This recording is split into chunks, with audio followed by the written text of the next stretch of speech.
Joy, qu'est-ce que tu fais ici? Tu connais quelqu'un par ici? C'est ma maison et je sors. Quoi? Tu possèdes cette grande maison? Comment ça se fait? Je veux dire, comment c'est arrivé? Et quand est-ce arrivé? Parce que je te connais en tant que personne, qui vient d'un foyer pauvre, alors comment gérer? Ma sœur, mon fiancé m'a acheté la maison, c'est Dieu qui fait, et c'est merveilleux à nos yeux.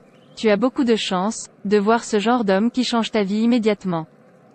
Est-ce que Dieu est méchant pendant que viens laisse-moi te déposer, puisque je sors? Tu as une voiture aussi. C'est ma voiture, entrez laissez-moi vous déposer. L'émerveillement ne finira jamais.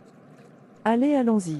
Pourquoi n'ai-je pas autant de chance? Tous les hommes qui viennent me chercher en mariage n'ont rien à m'offrir, celui qui se fait appeler ma fiancée, ne peut même pas bien se nourrir, encore moins me nourrir. Qu'est-ce que j'ai fait? Pourquoi je ne peux pas me trouver un gars riche? Pourquoi est-ce que tout ce qui vient à ma rencontre est pauvre? Je n'ai pas de chance du tout.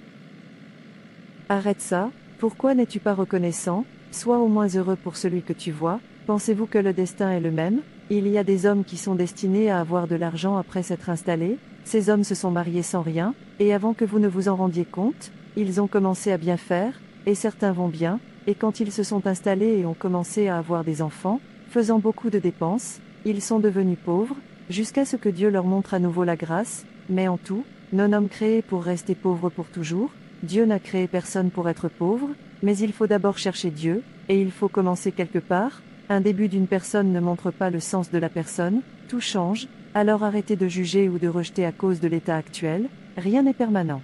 En tant qu'enfant de Dieu, votre intérêt devrait être de rechercher d'abord le royaume de Dieu, comme déclaré dans Matthieu 6 verset 33, puis de laisser d'autres choses à Dieu, c'est son travail, il est celui qui garantit votre avenir, il décide ce qui se passe dans la minute suivante, l'avenir est entre ses mains, c'est pourquoi vous devriez apprendre à le connaître et compter sur lui, puis c'est à lui de décider ce qui sera le mieux, et bon pour vous, en tant que chrétienne, vous devriez être priant pour un homme qui craint et aime Dieu, pas un homme qui est riche, parce que la richesse peut échouer, et quand vous vous mariez pour la richesse, quand elle échoue, vous échouez avec elle, mais quand vous épousez un homme par amour, et cela à la crainte de Dieu, et l'amour de Dieu, même si la richesse n'est plus là, cela ne vous affectera pas, et parce que cela ne vous a pas affecté, vous rebondirez avant de le savoir.